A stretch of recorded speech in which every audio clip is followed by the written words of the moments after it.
Uddharet atmanatmanam atmanam avasadaye atmaiva hi atmano bandhu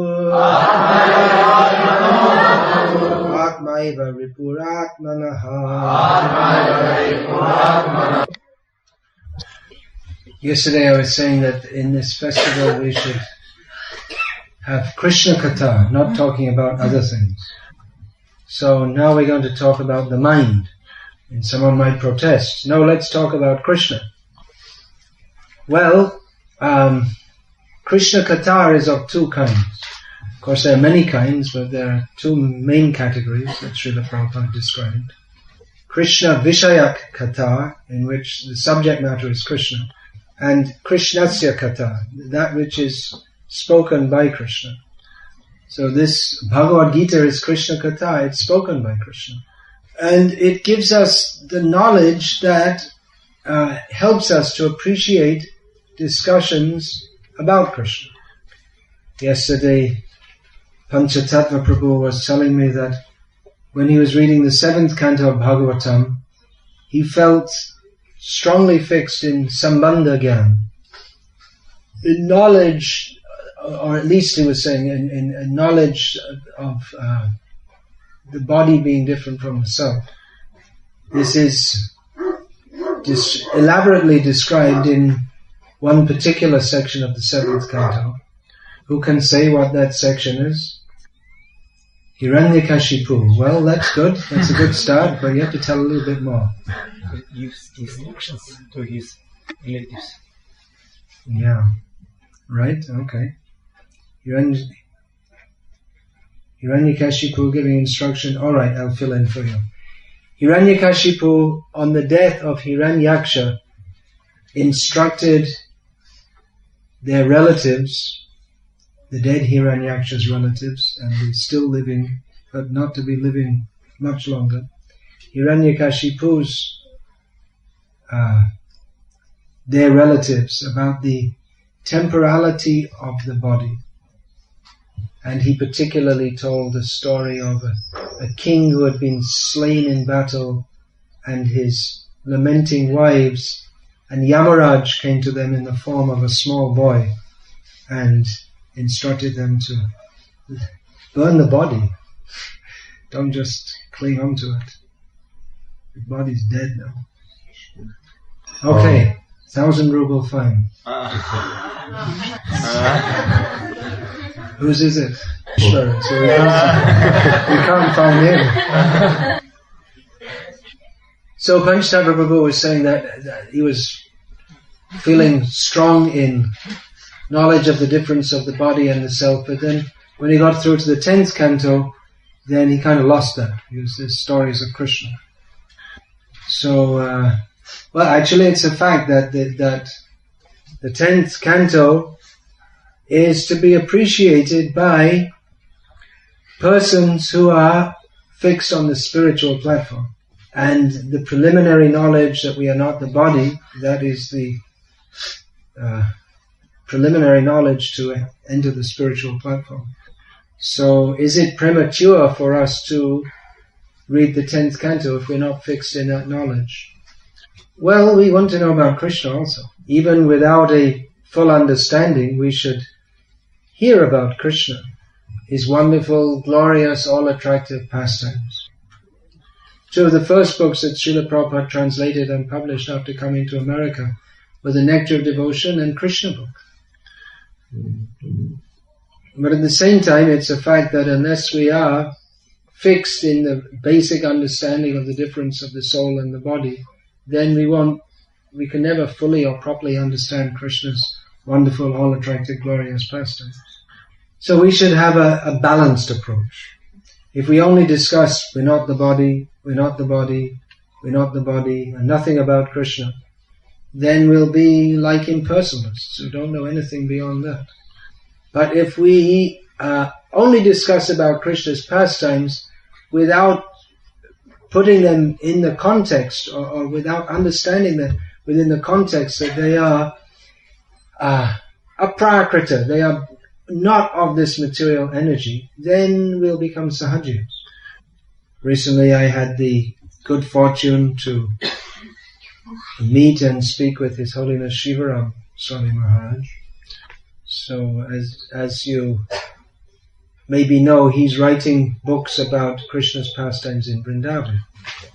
So I told him I'd also like to write books like that, but I'm busy in the basement.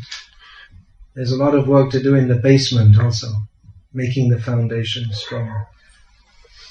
So that when we hear Krishna Lila, we won't misunderstand. Today's verse, or the verse we just read, that is discussing the mind.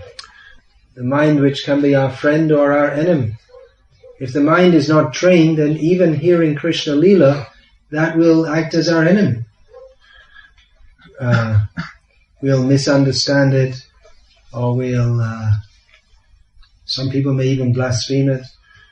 So practically we could say that Krishna is, the whole of Bhagavad-gita is addressing the condition of the mind. The function of the mind, of course there are multi-functions, but they can be categorized into two major categories. What are those two categories? Accepting and rejecting. Everything we see, touch, smell, feel, hear or taste, that means the interaction of the senses with the sense objects, and the mind thinks, yes, this is very nice, I like it, or no, it's not nice, I'll avoid it, or run away from it, or try to smash it, or something like that. So in the materially conditioned state, we accept and reject things on the basis of whether we think it's good for our sense gratification or not. And on the spiritual platform, the truly spiritual platform, we accept and reject on the basis of whether it is pleasing to Krishna's sense gratification or not. Anukulyasya sankalpa pratikulyasya varjanam. In Bhakti, the first two principles of surrender are accepting everything favorable for Krishna's service and rejecting everything unfavorable. This is Vedic psychology. Recently, our friend who just passed away, shortly before he passed away, His Holiness Suhotra Swami released one book called Vedic Psychology. Now this question came up on Sunday in Kazan about devotees adopting alternative psychology. And my reply was, Chant Hare Krishna. All right. My reply was to chant Hare Krishna. Everyone in this psychology means study of the workings of the mind. So presumably the question is more like alternative psychiatry treatment. So everyone in this world is crazy, more or less. Pishachi paile jena matti channa hoy maya grasta jibe hoy she bhavudoy. Every living being who is swallowed by Maya is like a crazy person. In the Bizumsu, the term is given Pishachi Paile, ghostly haunted, you could say. So we say someone is normal and someone is crazy, but actually unless one is Krishna conscious, one is crazy. Of course, there are different degrees of craziness, and there are people who are normally crazy, and there are people who are crazily crazy. Someone who, just like sometimes you'll see a child, they beat their parents, and just out of madness. That's ghostly haunted, actually. Then there are so many psychiatric conditions. Depression is very common in the Western world. I mentioned this, I think, last year. It's so common a condition in America that one of the prime medicines for treating it, Prozac, it's a household word.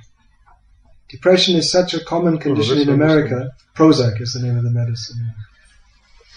It's the name of the medicine, and it's the most common prescription, it seems, for depression. So everyone knows. If someone says, I'm on Prozac, it's just like saying, I'm drinking tea or something like that. And there's so many. Schizophrenia is common, manic depression. Those who are interested in psychology, they may know what these terms mean. These are very common in the modern age, especially in the more economically developed countries. I was saying in Kazan that psychiatric treatment, go in the garden, do some work in the garden. That's actually a recognized treatment I'll continue. In the Netherlands, which isn't a very big country, but it's a very densely populated and very materially developed, highly industrialized country. They have 500 centers for people to go and do gardening when they're suffering from too much anxiety and various other psychological disorders. Because they find that by coming in contact with the earth and growing plants, that people's minds become free from lessens the stress, and they become relieved of their condition. I just read this recently, and I read about this recently. And it made me think that in Bangladesh, I was there for quite a few years, and most days I'd be seeing hundreds, if not thousands of people. And I don't remember seeing anyone who you could call clinically insane, which you do see quite a lot in other places. There could be various reasons for that. One reason is that it would be difficult to find one atheist in the whole of that highly populated country. Another reason might be that I was mostly traveling in the rural areas where people, there wasn't electricity or running water, and people lived in mud houses, and it's completely, the culture was completely almost like it might have been at the time of Lord Chaitanya. Now, again this question came up. Rohini Kumar Prabhu was asking again about different kinds of psychology or psychiatric treatment, because actually it is a major problem in the modern world, the mental disease. And even many of the physical diseases, they may be psychotomatic. Psychotomatic means that people feel sick, they go to the doctor, they have all kinds of tests, they find nothing wrong with them, but still they feel sick. It's just a mental condition, actually. So we find even people coming to devotional service, some are, crazy. And let's say, highly mentally disturbed. Let's not be too harsh. I mean, shortly after I joined the temple in London, there was one devotee. He was a brahmachari, and he was just going on with life as usual. And then one day he just went crazy. I've seen that happen a few times. One devotee, after he was hit by a bus, he was in an accident, and his whole mentality changed after that. He became he wasn't like that before, but he became very critical of devotees. But it was in a way that you could understand. It's like it's just an effect of his damaged brain. No one blamed him for that. And apart from that, I mean, we see quite a lot of devotees, not that many, but they suffer from the depression or anxiety or something that could be considered a clinical condition. So, what should we do in such circumstances? Should we resort to alternative psychiatry or any kind of psychiatry? Presumably by alternative psychiatry, you're referring to that which is what in Russia is called non-traditional medicine, and in the Western world is called traditional medicine. because conventional treatment it's very heavy. They use drugs or electric shock treatment. My mother was a mental patient. She spent about the last 15 years of her life in a mental institution. And at the time before she went, she got to a point where she couldn't recognize anyone, and so it wasn't any use to visit her or any such thing. But there was a point where sometimes she could recognize me. So I used to go and visit her each week, and she should be a different person each week compared to, they just give her different drugs. I think it seemed to me they were just playing around, just having, I don't know what they were doing, but she'd be in completely different mood, almost like a different personality each time. So, in general, there's throughout the world, there's a lot of discontent with conventional medicine, both for treatment of the body and for treatment of the mind. So in both areas, there's a lot of interest in alternative treatments. And even conventional medicine has adopted many things which a generation ago they scorned.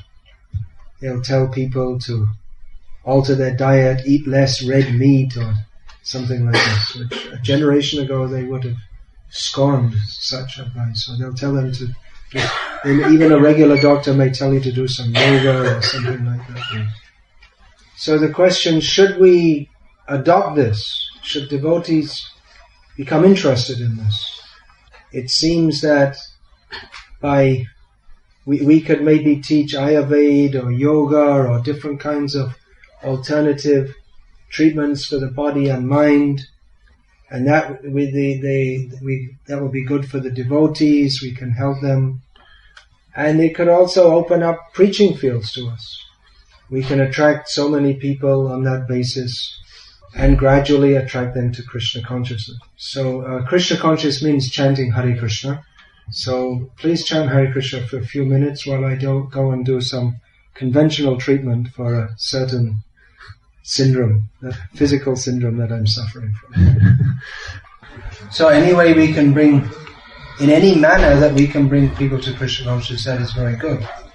If by promoting Ayurveda or yoga or whatever, we can bring people to the point of surrendering to Krishna, we can gradually do that very good.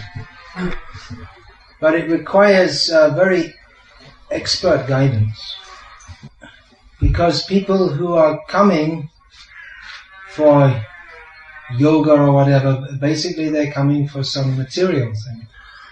And even if we can get them to chant Hare Krishna, but the real test is if they understand that everything material is ultimately useless. To bring them from the point of being very interested in their physical and mental welfare to the point of understanding that ultimately the body is useless anyway, that all these things have no intrinsic value. It's like a complete turnaround. And the danger is there also that we bring people to a kind of mixed Krishna consciousness where they chant Hare Krishna, but they think still that bodily treatment or psychological treatment is very important. So that even our own devotees think that, even though they might not be sick, they think they need all kinds of treatment. Another consideration is that the standard way of preaching Krishna consciousness still works. Chaitanya Mahaprabhu's method of chanting Hare Krishna, directly preaching Krishna consciousness, there's still interest in that. You may think, well, if we organize a Hare Krishna festival, then a few people may come, but if we organize a seminar on how to become healthy and mentally strong, then many more people will come. If Hare Krishna festivals are well organized, in most of the world people will come. But even if less people come by having straightforward preaching, we can preach to them straightforwardly. Whereas by alternative preaching, it's a long, you have many people coming, but then you have to talk, practically you have to talk all nonsense, and then gradually you have to try to introduce sense, which is Krishna consciousness.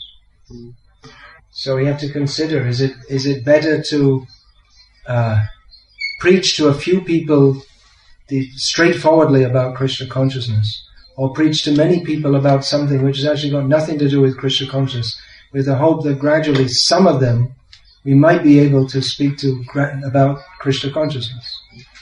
Of course, with a lot of our outgoing preaching, we don't present everything immediately.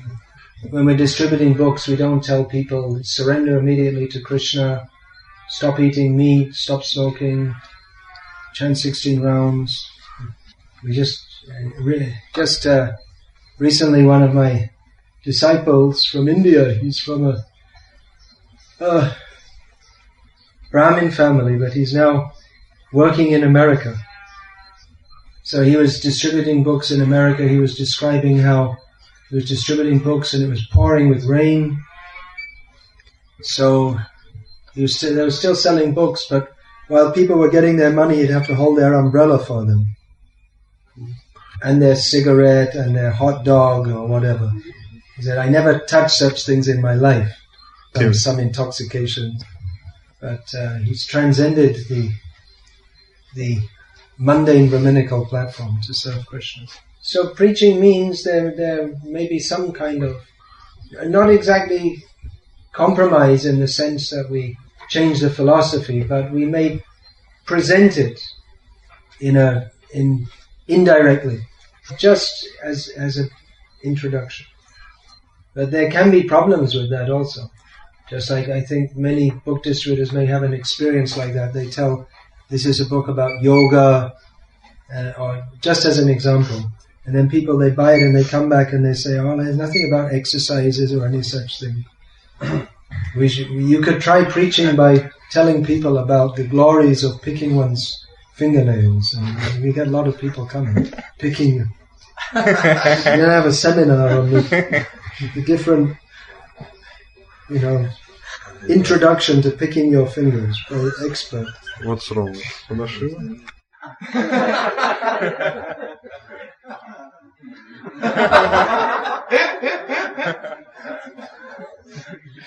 Fingernail yoga. I can see the whole world in my fingernail. I'm meditating. Realization. In God. You never know.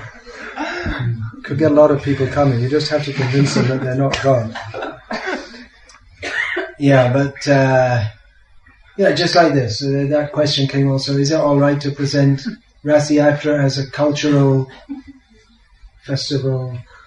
Yeah, because anyway there's going to be chanting and dancing and worshipping Jagannath. This is our culture. So it's easier maybe to present as something cultural, because if you say religious, people become suspicious. But then a problem might come later if you present it as something cultural, they may object later that, then why are you doing something religious? We thought it was just going to be some...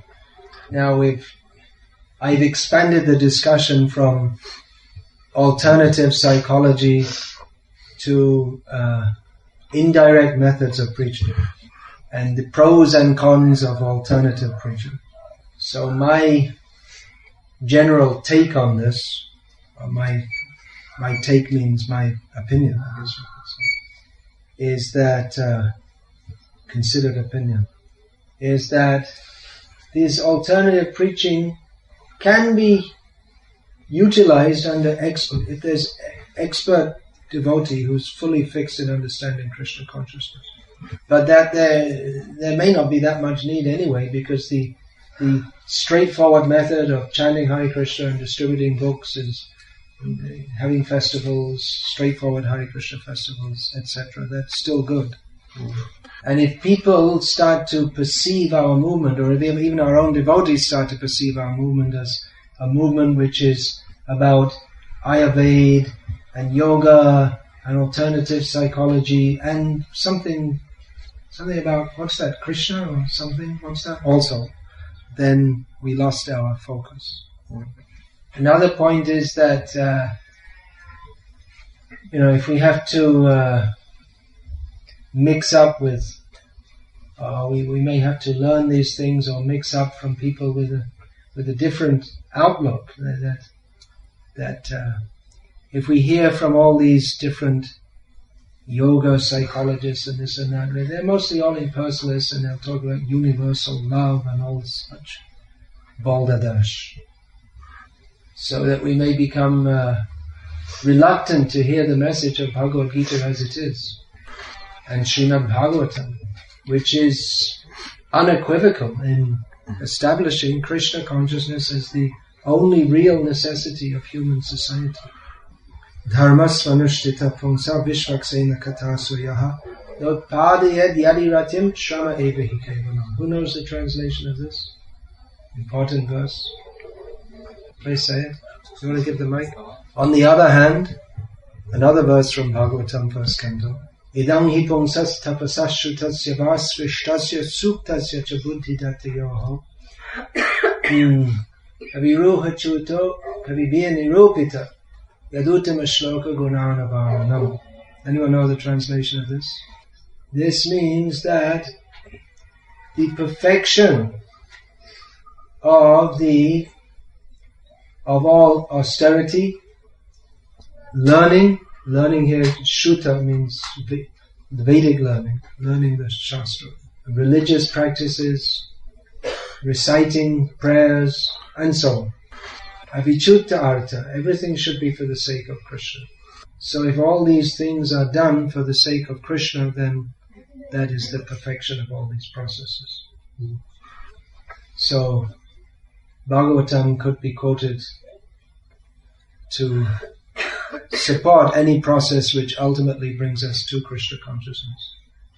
Yena tena prakarena mana Krishna nishivayat. Somehow or other, the mind should be brought to the process of Krishna consciousness. Somehow or other bring people to Krishna consciousness. This was Prabhupada's translation of this. Among alternative or indirect preaching processes, probably the best is this vegetarian cooking classes, because that's directly an activity of bhakti, to cook for Krishna. With yoga or medical treatment or something like that, you have to gradually, you interest people in one thing, and then you have to try to gradually tell them that, well, it's not actually very important and something else is important. Krishna consciousness is important. Whereas with vegetarian cooking classes, you can tell people that people may be coming for health reasons or whatever, and you can tell them that what really makes it fully satisfying is that we do this for Krishna's pleasure. You can just take them directly from the vegetarian cooking to offering and taking prasadam. Now, what was Srila Prabhupada's approach? Well, if people were crazy or devotees weren't crazy, he'd say that they should get treated. Mentally disturbed. But for people who are not actually, really seriously mentally disturbed, he would say, take to Krishna consciousness. Chant Hare Krishna. That's the best treatment. That's the ultimate treatment. Someone who's supposedly normal, but is not chanting Hare Krishna, is crazy. And someone who's mentally disturbed, but is somehow or other chanting Hare Krishna, is in actually a much better situation. And that will ultimately help them. They may not even have any understanding what they're doing, but that will ultimately help them to cross beyond all craziness. But I don't see that Prabhupada encouraged his disciples to get into all kinds of different, this treatment, that treatment. Chant Hare Krishna. Now, one of the symptoms of Kali Yuga, or the prominent symptom, is that, what is that? Well, the mind is always disturbed, upadrutaha. Now, I was saying in the more economically developed countries, they have serious problems with mental disease. There are various reasons for that. One reason is the breakdown of traditional social and familial structures. Then the promotion of lust, greed, and violence as the basis of the culture. The emphasis on sense gratification and promoting aim of life, which the vast majority of people can't attain. They incite desires to be rich, to have big cars and so many things which most people can't attain, and they become frustrated.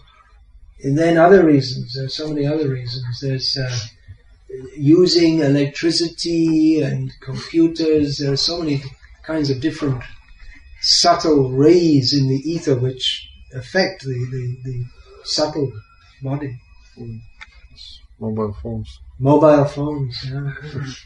By wearing synthetic clothing and living in cement houses, all these things, they adversely affect the subtle body.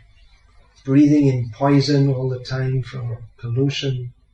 And then they put hormones they inject the animals with hormones, so the milk you drink or the meat that people eat is full of hormones. In the big cities, they recycle the sewage water, and it's full of all kinds of chemicals, and no one's really sure what kinds of things it does. All these unnatural chemicals, it imbalances your whole system. Food is full of all kinds of chemicals. People live unnatural lives. They stay up all night instead of sleeping at night. There's so many reasons that people they're working so hard. Long hours, stress. So there are so many factors which contribute to mental disorder, physical and mental disorder. So Srila Prabhupada's ultimate solution was revolutionary. Revolution means to go back to the original point. Srila Prabhupada recommended, go to the village, live on the land, produce your own food and chant Hare Krishna. Grow your own food and chant Hare Krishna. So, by growing your own food, living simply, living naturally, then automatically the mind and body become harmonious. And by chanting Hare Krishna, then that also, even physically and mentally, that's very helpful. What to speak of spiritually. So really, that's the ultimate solution. By suggesting that, by recommending this, that our devotees, they should live on the land and chant Hare Krishna, Prabhupada was implying that there is no real solution in this crazy society that we're living in. As long as we're living in this insane society, we're all going to be infected. We see our own devotees also, we're also affected by the adverse effects of the city life. I mean, you can't avoid it. I know myself, if I do a few days continuous work on my laptop, then, mentally, I'm going crazy actually. I may not show it, but I'm more crazy than usual. Maybe it does show also. So by understanding the process of Krishna consciousness, we can go on chanting Hare Krishna, but headache is there, and mental somersaults are there. Somersault gymnastics. The mind is going. What's the Russian word for that?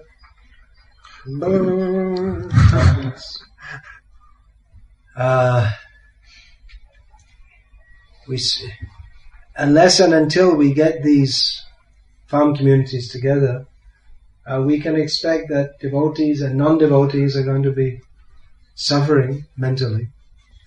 We may therefore think to take recourse in various psychiatric methodologies, but the best psychology is study Prabhupada's books and chant Hare Krishna.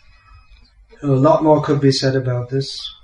I know some devotees are very fervent supporters of what we call alternative preaching. I can take one or two questions about this, and then we'll distribute prasadam, and then we'll close up because there's a seminar to be. Is it about this subject? I'll go off now. Is it proper if we tell people that in Srila Prabhupada's books you can find knowledge or information about different spheres of human life? Is it right or wrong? I mean, true knowledge about astrology, psychology, family relations, etc. Well, if you get in the Bhagavatam set, that gives an overview of all human disciplines. But if we give them a perfection of yoga and tell them it's about astrology, then it's not correct, is it? It's probably better to tell them what the book's about. Can't wear them the way that everyone else wears them around the neck. Then put a few more beads and make it proper. Add some more beads. No, but I'm not going to answer them. Yeah, because I have to distribute prasad, which will take some time. Yeah, I understood. Krishna gives a... in the Bhagavad-gita, in the beginning, first he spoke about the soul, then religious duties, then about karma yoga, and only in the 18th chapter he asked Arjuna to surrender to him. I'm supposed to... That's no question, right? Okay, so say it again in the mic, in Russian. Yeah, well, he spoke about Bhakti, of course, before the 18th chapter. But he started off with a very clear spiritual knowledge, and everything else was developed on the basis of that. And we see that Srila Prabhupada also adopted that method. He mostly, in the beginning, when he met people, he spoke about you're not the body. Well, one other point I wanted to make is that there are some devotees who could be considered, crazy or almost, but who nevertheless do good service. One devotee expressed a doubt to me that when she was being initiated, she was sitting next to a person who was also being initiated at the same time, who appeared to be what could be called clinically crazy. And actually it's true that the Mataji she was talking about often exhibits some unusual behavior. But on the other hand, I explained, she has been coming to the temple daily for several years and doing very steady service. So she's been steady in chanting, steady in following the principles, steady in service, and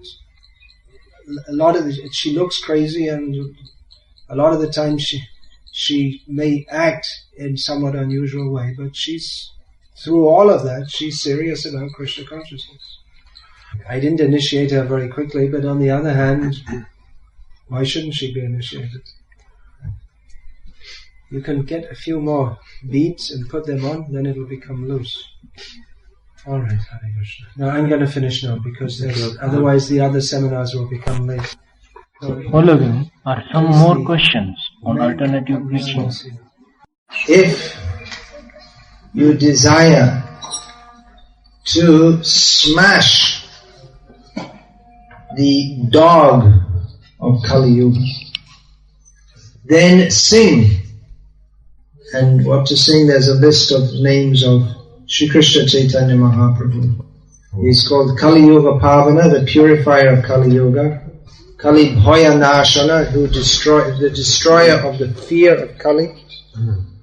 Sri Sachinandana, the respectable son or darling son of Mother Sachi, giver of pleasure. He who chastised, I guess that would be. Gadadhar Pandit, who is the wealth of the life of Nitai, who is known as Gaura, which is another name for Gaura. It's a slightly different rendition.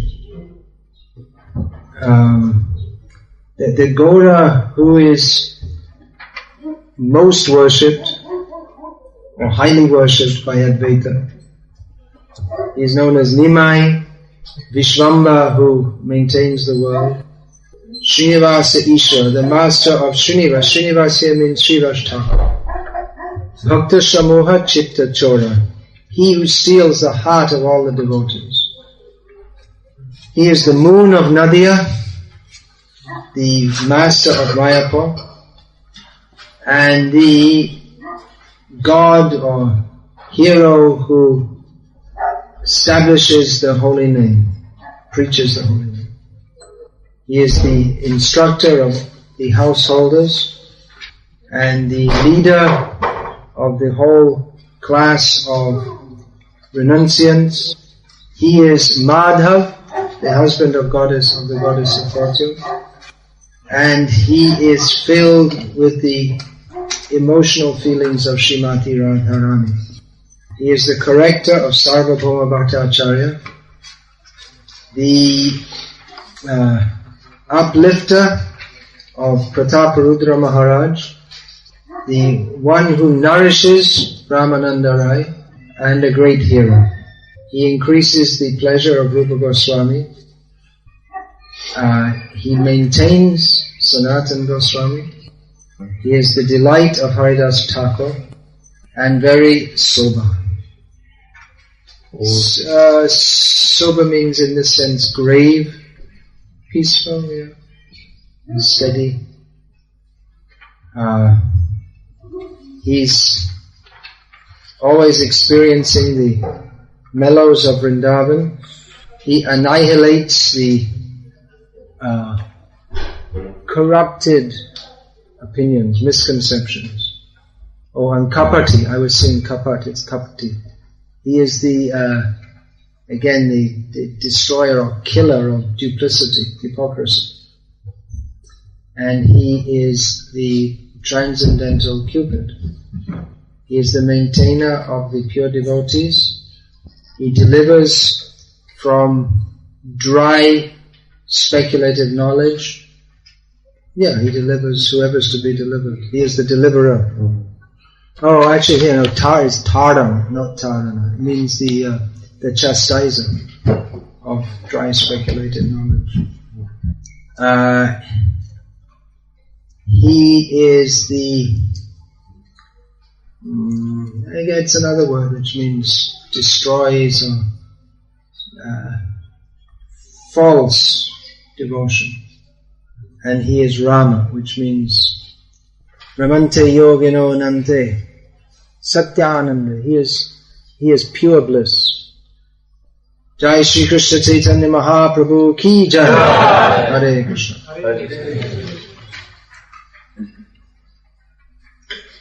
Om Jnanati Nirandhasya Jnananjana Shalakaya Chakshur Militam Yena Tasmai Shri Gurave Namaha.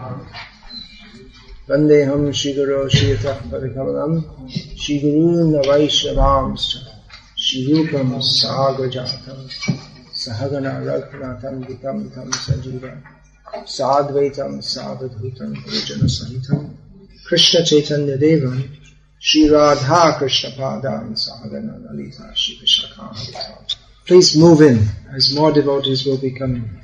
Hare Krishna, Hare Krishna, Krishna. Well, this is supposed to be a questions and answers session, but I've already received some questions, and instead of trying to answer many questions, at least at first I'm going to try to deal with a few in some more detail. Those that seem to be of topical importance to many devotees. Topical points. Well, one thing, please return these song sheets now. Pass them. In fact, the morning class was also in response to some questions. And then after the class, some other points came up, some devotees were discussing, so I'd like to make some more points on this point of alternative preaching. One point is that, well, many devotees are householders and they have to do something to maintain their families. So if they teach yoga or do some Ayurvedic treatment or whatever, there's no objection to that. It might be even a recommended way for devotees to make a living if they're able to do that. Better than, driving a bus or something like that. Although, there's nothing wrong with driving a bus. If you have to do something, you have to do something to maintain your family. This afternoon's fashion. Although again, Prabhupada's coming to the point of occupation, Prabhupada said that agriculture is the most noble profession. Now, one point of concern about what is called alternative preaching is that we should always remember that it is an alternative. If it becomes the preaching, if there's no focus on book distribution, Harinam, and holding festivals and what the preaching is, then it's not an alternative, then it becomes the preaching.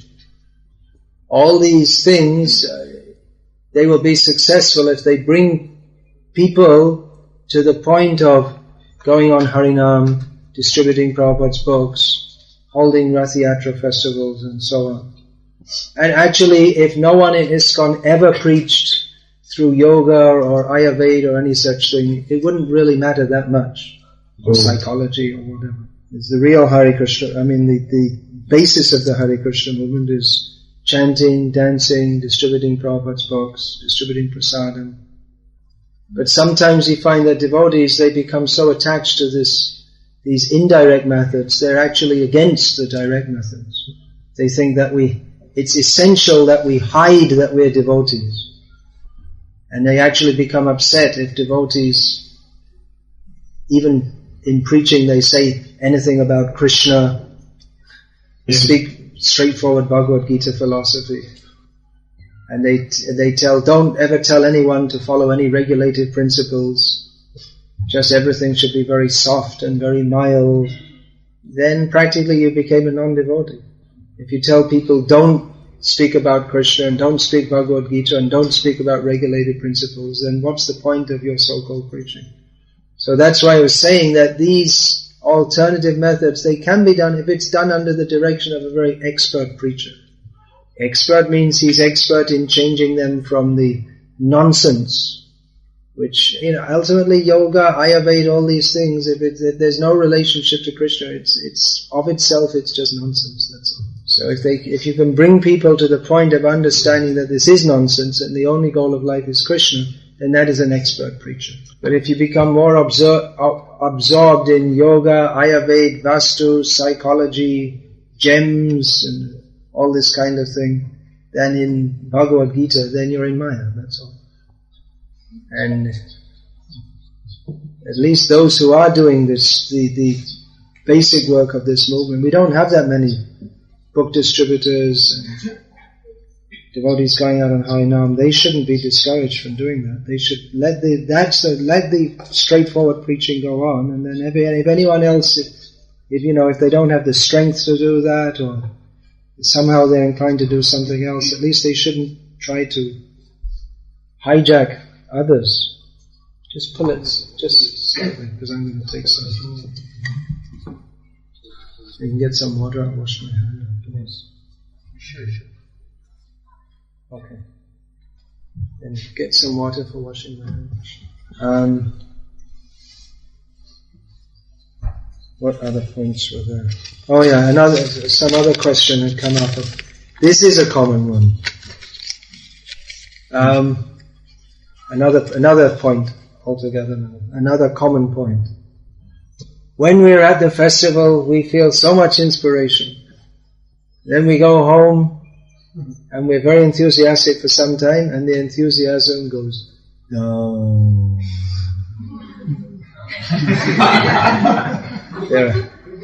There's only myself and my family, and we don't have so much association, and we tend to lose enthusiasm. Which devotees are in a situation where they're living at home with their family, or maybe alone, and they're a long way from any temple or regular association? Please raise your hand. Quite a few. So what are your suggestions? Let's hear a few, so you can pass around the mic and hear a few suggestions how to keep enthusiastic. Dogs enthusiastic.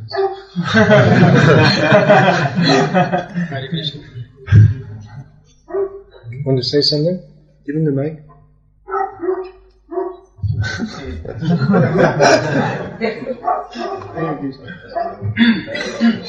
Oh, I thought he wanted to say something. Doesn't anyone have any suggestions? Well, you can learn from the dog. If the dog's enthusiastic about barking, why can't we be enthusiastic about chanting Hare Krishna? Anyone has any suggestions? Anyone? Предложение есть у кого-то на этот счет? Give the mic. Well, that's the point that we're talking about, is you don't have much association if you're in that situation. You can associate with them by thinking about them.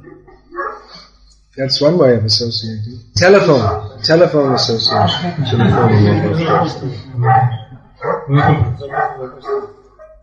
Yeah.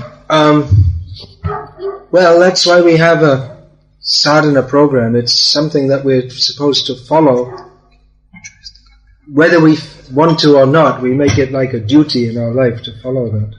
Shri Gurvashtakam etadudchai Brahme Muhurte Patati Prayatna Tameva Vrindavana Nata Sarakshat Sevaiva Labhya Janashonta Eva.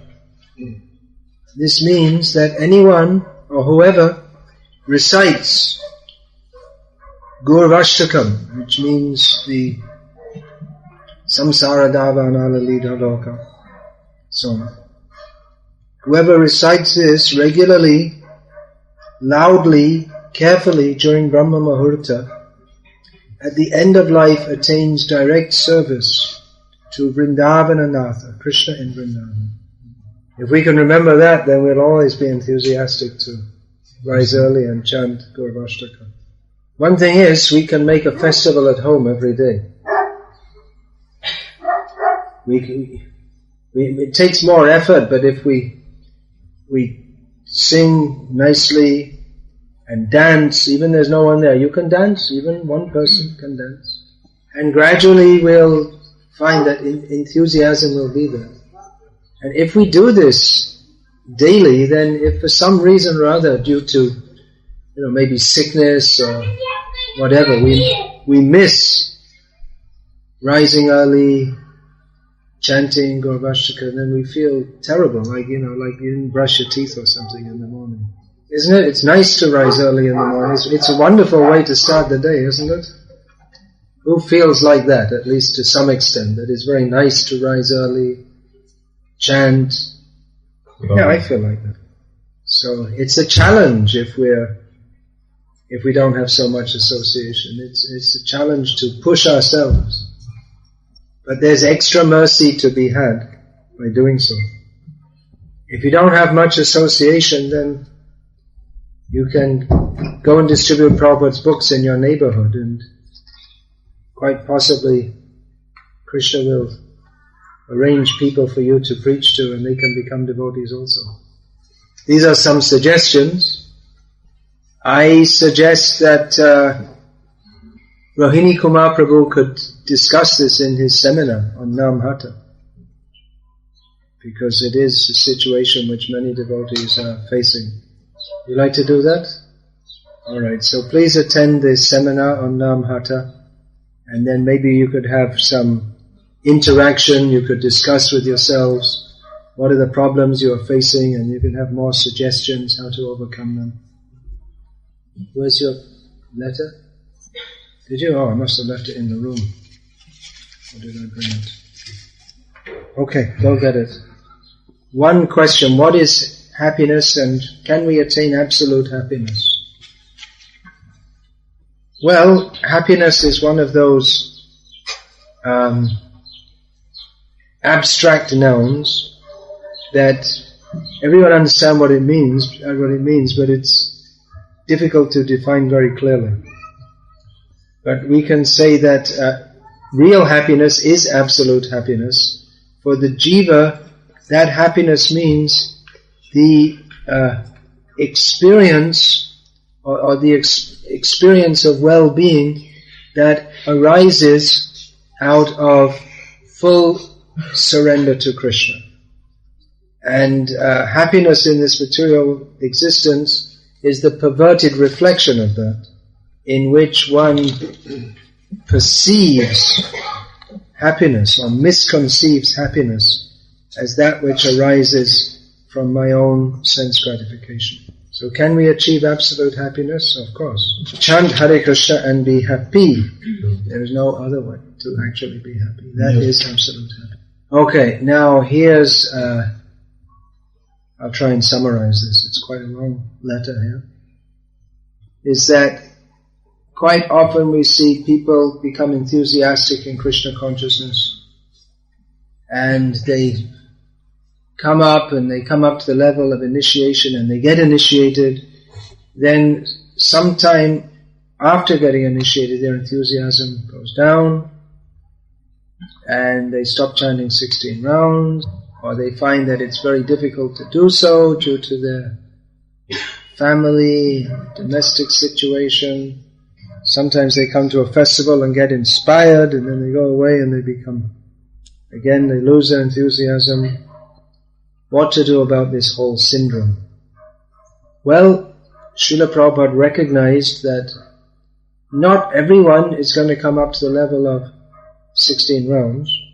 Or one devotee, another devotee was suggesting that we make the initiation standard less, maybe 4 rounds or something like that. Well, you can get 4-round initiation.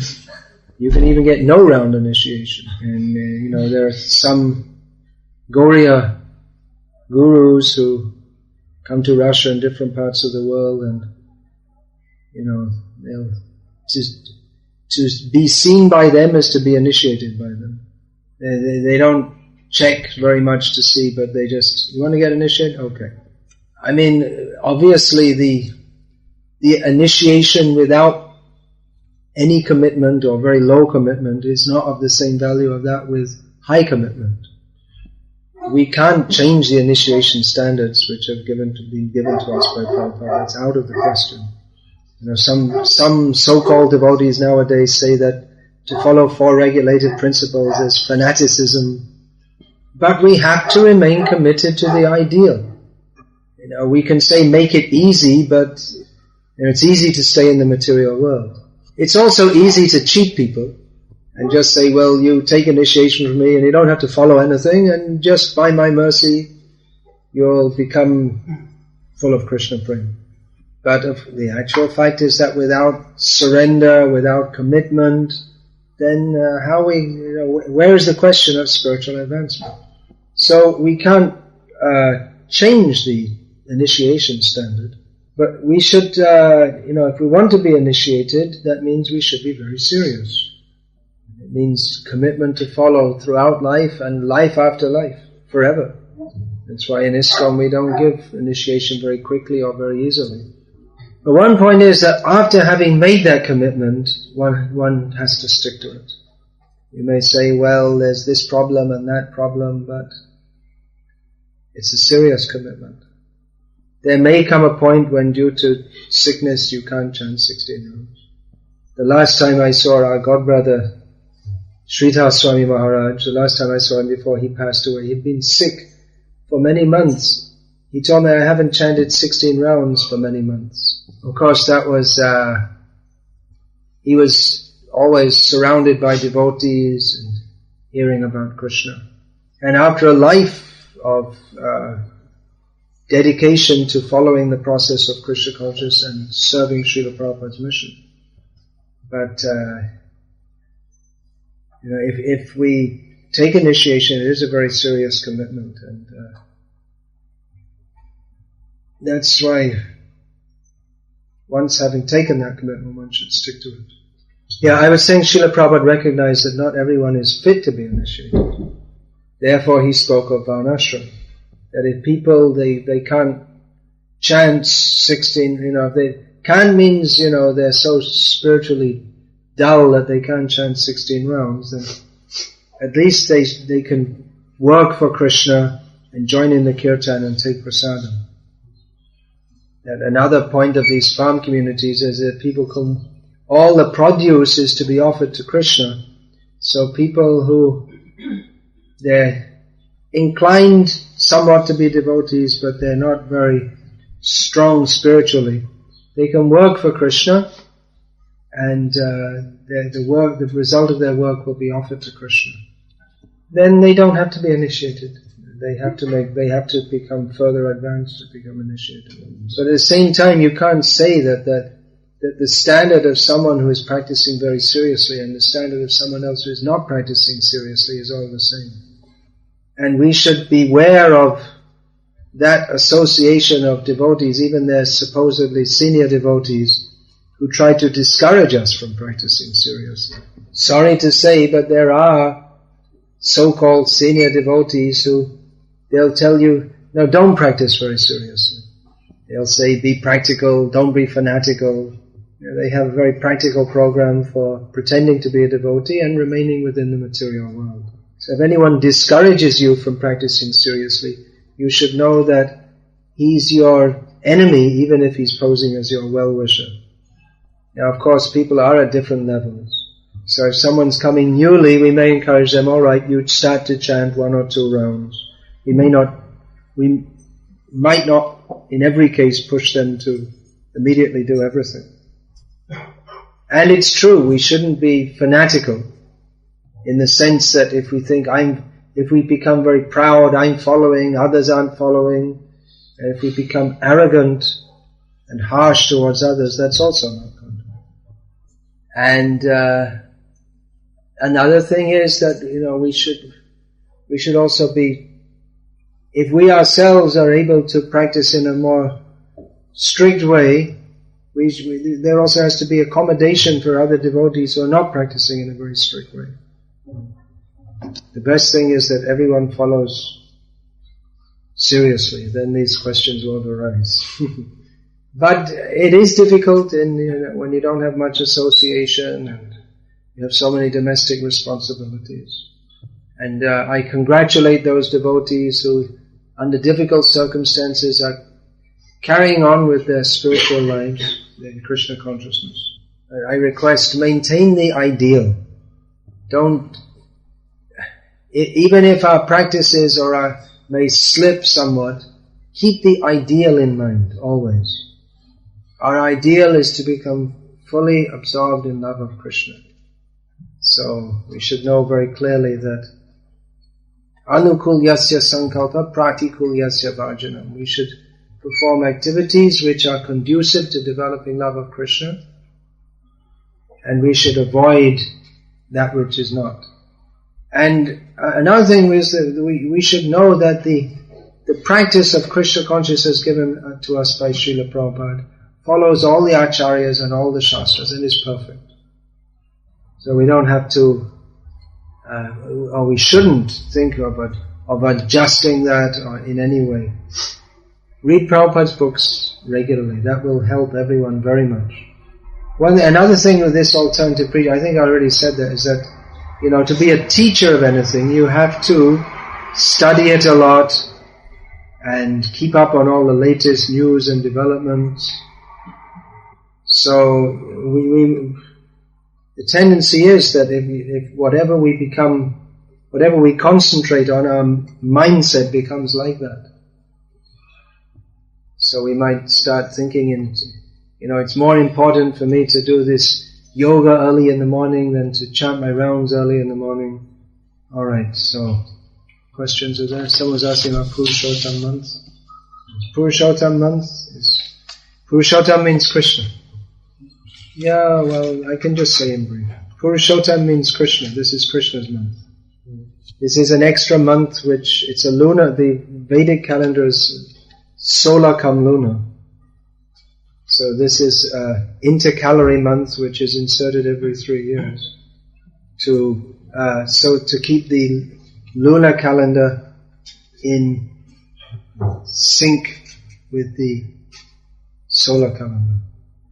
So this is called Malamas, or contaminated month, because in this month no one should do auspicious activities like performing marriages, starting businesses, etc. So according to in the Puranas, there's a story that the personality of this extra month, Adhik Mas, went to Krishna and tearfully complained that I'm so condemned, I'm so inauspicious. So then Krishna said, okay, I'll make you my month. I'll give you my name. And just like Kartik comes every year, that is Radharani's month. So every 3 years there comes Purushottam Mas, Krishna's month. And extra benefit accrues to devotees who make efforts to please Krishna in this month. So generally devotees, they accept some extra austerities, do extra chanting and services. So if you like, you can do, and that will be very nice. Well, if a devotee is fully dedicated to Krishna's service, then everything he does becomes devotional service. But if you're living close to a temple, that would be more appreciable devotional service if you could offer at least some of the vegetables for cooking for the Lord in the temple. If you think, well, I'm worshipping Krishna at home, so I'll make my home very gorgeous for Krishna. And I'll cook all the best foods for Krishna. And then I'll also enjoy the prasadam. But if the motive is actually in the name of devotional service to enjoy one's own senses, then that's cheating. So if you're worshipping Krishna at home, that's alright, but still one should offer to the temple, which is meant for public worship. Well, there is a rule that one's not supposed to offer obeisances in a contaminated state. Practically everyone's in a contaminated state all the time. According to Vedic standard, if you have an attached bathroom, then everything's contaminated all the time. Anyway, you can chant mentally if you like. Prayers. Offer prayers. Yeah. For a higher purpose, you can cheat. If your parents don't want you to chant Hare Krishna, then they're cheating you. Worldly morality and Krishna consciousness don't always coalesce.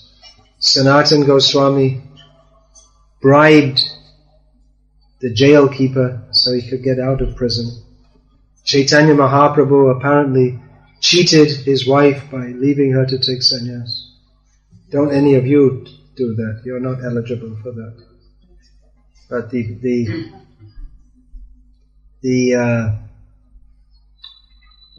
example is there, the precedent is there. If necessary for a higher cause, then you should do that. Well, Srila Prabhupada always stressed that devotees should rise early in the morning, isn't it?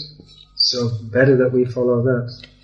I would say that better than having late night kirtans is everyone come together for early morning kirtan. I'm not very fond of these festivals where no one's in, hardly 10 people are in Mangalarti because they all took rest late. Better you take rest early and get up in time for Mangalarti. No, Krishna is not envious of anyone. But envy is the perversion of love.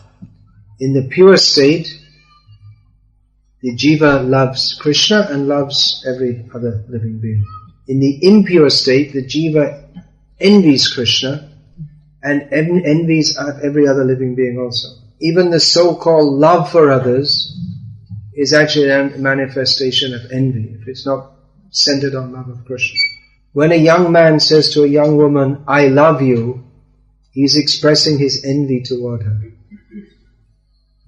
Because what he actually means to, if you state what actually is in his heart, it means I want to exploit you. And she also wants to exploit him in the name of loving. So it is a perverted reflection of love of Krishna. Now, what could be considered envy in Krishna, although it's not, it's it might seem like that, is that Krishna kills so many demons. He becomes angry at them, he wants to kill them, and he does kill them. But the end result of that is that they are benefited. And Krishna's anger at the demons is because the demons are envious of his devotees. So Krishna's apparent envy is actually based on his love for his devotees. And he loves the demons also because they get liberated by being killed by him and freed from all their sinful reactions. Whereas the envy in the material world is simply inauspicious for everyone. For he who envies and he who is envied. Real bhakti is that which is performed for Krishna's pleasure. Chala bhakti or bhakti-abha or bhakti-abhash or bhakti-prai, these means that it's mixed with material desires. A show of bhakti, it means he shows as if he's doing it for Krishna's pleasure, but actually has some hidden motive. That's chala bhakti, or cheating in the name of bhakti. Bhakti-abhas means when one's motive is not bhakti, it's sense gratification, but somehow or other he does something conducive for bhakti. Just like we find in the Puranas that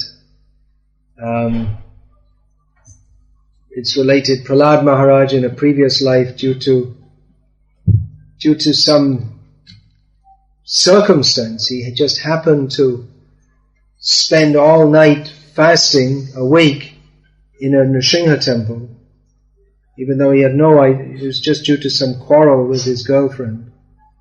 And it was on Nrsimha Chaturdashi, so he got the benefit of bhakti to Nrsimha Dev. So that was just, you could say, good luck.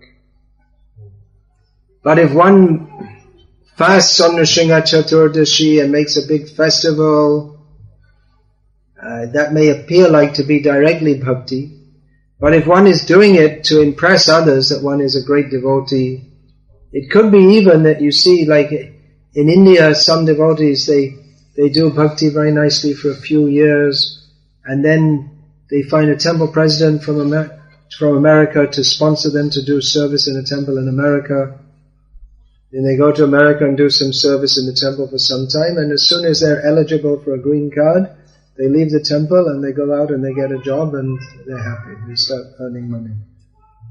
So they're doing service very nicely, and you can't say that it's wholly non-devotional, but their main motive is material advancement. Well, this was started approximately 1973 by Tamal Krishna Goswami in Bombay. Prabhupada would come back every day from his morning walk and have the deity greeting. He would greet the deities and then give class. Then one day Tamal Krishna Maharaj arranged for Guru for doing the arati for Prabhupada. Then they did it every day, and it became a standard all over the world in front of the deities.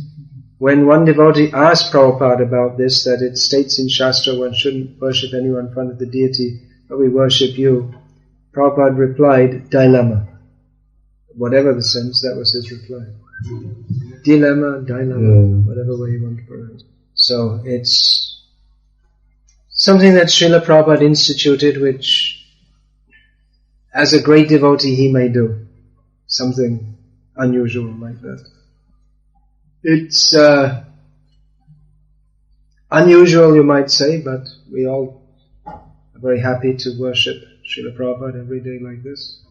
Actually, Prabhupada would take darshan, and then the darshan he would just take darshan, then he'd take charanamrita, then he'd go sit, and then they'd start the Guru Puja. It wasn't that they had the deity greeting was actually very short. Well, Shastra is meant for intelligent people. It's not that every single instant has to be covered. Basic common sense and culture is also required. That you'll get a full list in the Nectar of Devotion, 64 items. Do's and do-nots, vidhi nisheda. Krishna's to Bhagavan Swayam, Srimad Bhagavatam. Brahma Samhita, who can think of Brahma Samhita? Does it say? Ramadi Murtishu Kalani Amena Tishtanna Anavatar Maharod. Bhuvaneshu Kintu. Kintu means but. Means there are many different forms of the Lord who appear in the world, but Krishna Swayam, Krishna is the original. Then also Govindam Adi Purusham. Adi Purusham means the original form of the Supreme Lord. Then Dipachire Vahita Shantaram Abhyupetya, also that's another verse from Brahma Samhita which states that. Then Bhagavad-gita, Aham Sarvasya Prabhavaha, I am the source of everything. Matak Parataram Nanyat, there is nothing greater than me, Krishna. In Bhagavad-gita, Krishna shows the universal form, then the four-arm form, then Arjuna asks him to revert to his original form. 2 hands. In Adi Leela of Chaitanya Charitamrita, I believe it's chapter 2, either chapter 1 or chapter 12. This point is discussed in detail. It should be in standard language. Okay, ask. I'll give an answer. Praftaret Hare Krishna. That's the answer. You may think, well, no, I have to, study, I have to do some cosmic emancipation, hang upside down for 25 years, meditating on my anus or something like that.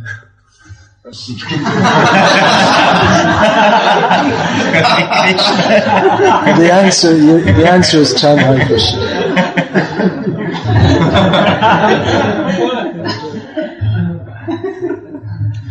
That's the real answer.